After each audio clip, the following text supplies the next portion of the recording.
Негизи Кыргызстан өзү жакшы эле акыбалы. Кыргызстан жакшы Кудай буюрса. Анан биздин деле оюбуз көрүп атасыңар да, ушу иштеп, иш орундарын түзүп, мен дайым оюмда ушу ачан силерди бир Кыргызстанга алып келет экенбиз деген ой түшөт, иштеп жүрөбүз. Кудай кааласа баары жакшы болот да, тынч болот. Колдон келишинче жардам жөнөтөбүз. Өзүңөр аман болгула. Биз керек болсо силерге жардам беришибиз керек. Макулбу, силер тынч болгула. Талаада жүрөсүңөр. Үйдөн чыккандан кийин 7 кадам чыкканда мусафирсиң дейт го, силер мусафирсиңер. Ошон үчүн аман болгула.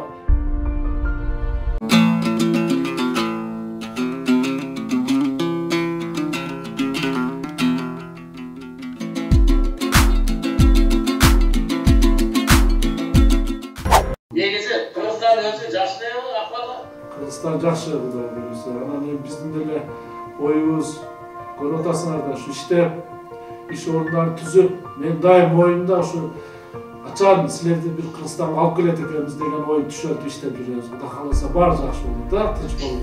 Колдон келишинче жардам жөнөтөбүз. Өзүңөр аман болгула. Биз керек болсо силерге жардам беришибиз керек. Макулбу, силер тынч болгула. Талаада жүрөсүңөр. Үйдөн чыккандан кийин 7 кадам чыкканда мусафирсиң дейт го, силер мусафирсиңер. Ошон үчүн аман болгула.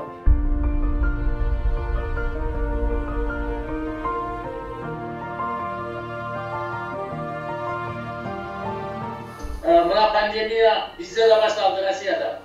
Москвада основной, Санкт-Петербургда бияка келген Кудай кааласа келбесин дагы 357 адам, ошонун ичинен 16сы жакшы болду, 350 адам дагы эле жатат.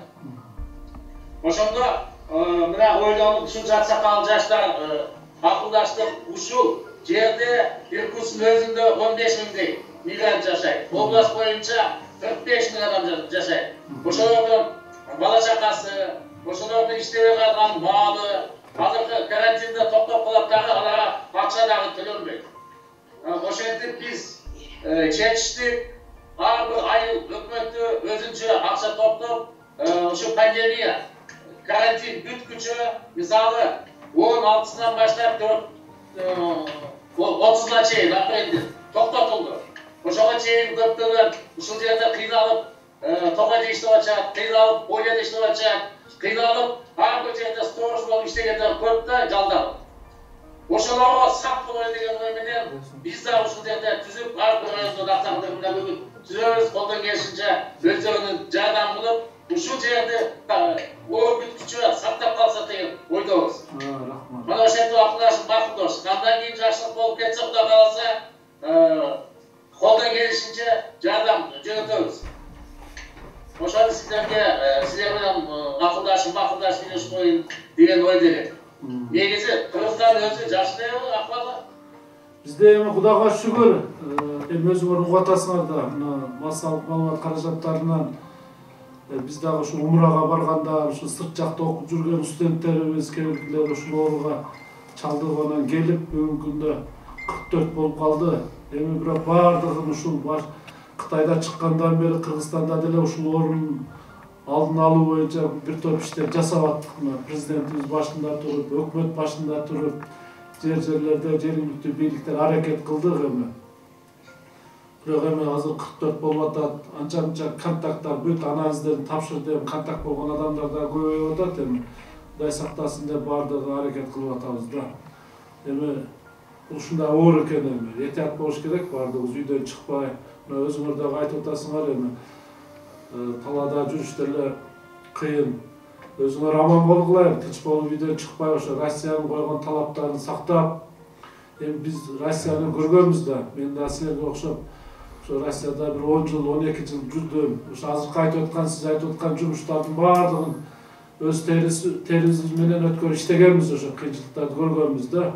Ошон үчүн өзүңөр аман болгула, тынч болгула. Бирок Россиянын медицина жетишкен, билесиңер, баардык жагынан жетишкен, Кудай буюрса тез эле чыгып кетет деген ойдобуз. Анан бизде деле ошол аз сырт жактан жардамдар келип атат.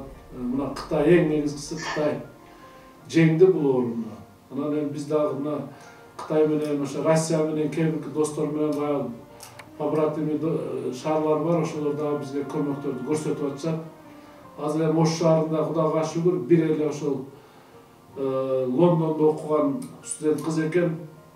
ошол учуп келип, анан андагы аэропорттон кармап азыр ошол больницада дарыланып атат. Анан бирок башка мына райондордо чыккан оорулар дагы ушул биздин областной больницада келип дарыланып атышат да азыр. Ош областтык больницасында. Анан Кудай сактасын деп жакшы эле бардыгы жакшы деп айтайлы. Кыргыздыкы ушул да больницада жатканда дагы кирип, эми кандайсың десе жакшымын дейт да. Ошон үчүн Кудайга шүгүр деп азыр аракет кылып атабыз. Мен кече ошол Кубанч айтып калды, Иркутскиде балдар чыгып сүйлөшөбүз деп атат деп. Анан алар өзү кыйналып жүрсө, анан бизге жардам берет экен. Кой өздөрү тынч болсун деп айттым эле. Анан эң негизгиси мына ушул көңүл, баягы кыргызда жакшы сөз бар, ушундай мезгилде сурап коет го, баягы сурап койгонуңарга чогулуп, мен аябай сүйүндүм. Анан өзүңөр тынч болгула эң негизгиси.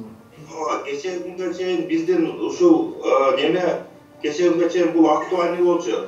Кече Россия президенти буйрук чыгарганга чейинчи биз аракет кылып атык. Ушу эч болбосо бир аппаратты алып беришке же палаткалар бир нерсе жумшап беришкечи. Анан кече буйрук чыккандан кийин эле бул жерде суббота күнүнөн баштап иш токтоп башталды го. Анан акылдашып аксакалдар менен туруп калдык. Туура эмес акыбалда эми мына ордон чыксак да жардам беришке аракет кыларбыз деген үмүттөбүз. Эми Нурбек, айттым го, бизде бардык Кудайга шүгүр. Мына силердин эң чоң бизге жардамыңар мына сурап койгонуңар жакшы. Силер талаада жүрөсүңөр, мен өзүм талаада жүргөнмүн. Билем, айырда ар бир тыйын эсептелүү болот. Анан өзүңөр аман болгула. Биз керек болсо силерге жардам беришибиз керек. Макулбу, силер тынч болгула. Талаада жүрөсүңөр. Үйдөн чыккандан кийин 7 кадам чыкканда мусапырсың дейт го, силер мусапырсыңар. Ошон үчүн аман болгула. Биз Кудай буйруса силерге жардам берип, ушака алып келебиз Кудай буйруса.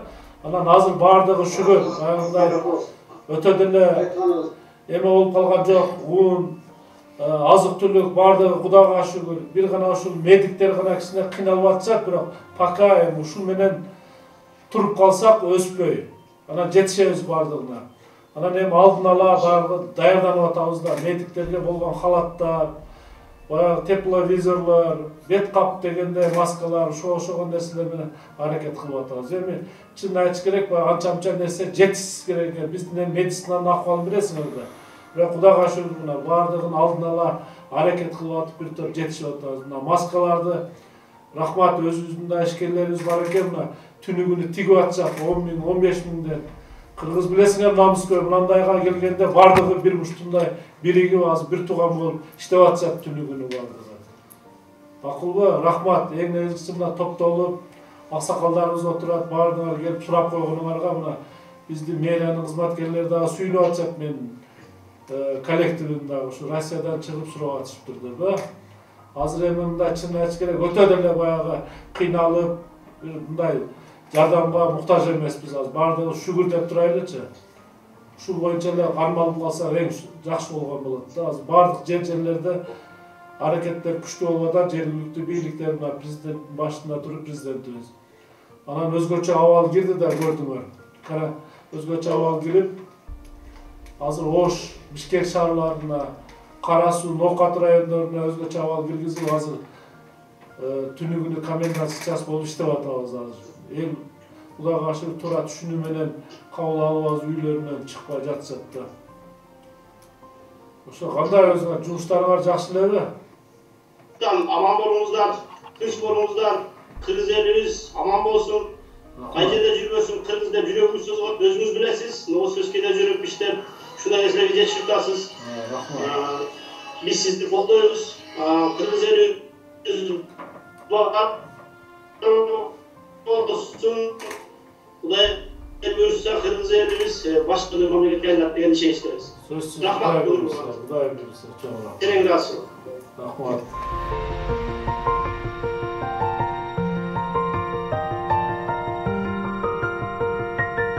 Elimizde cırlatıl zaman gelişini Allah bize nasip etkin.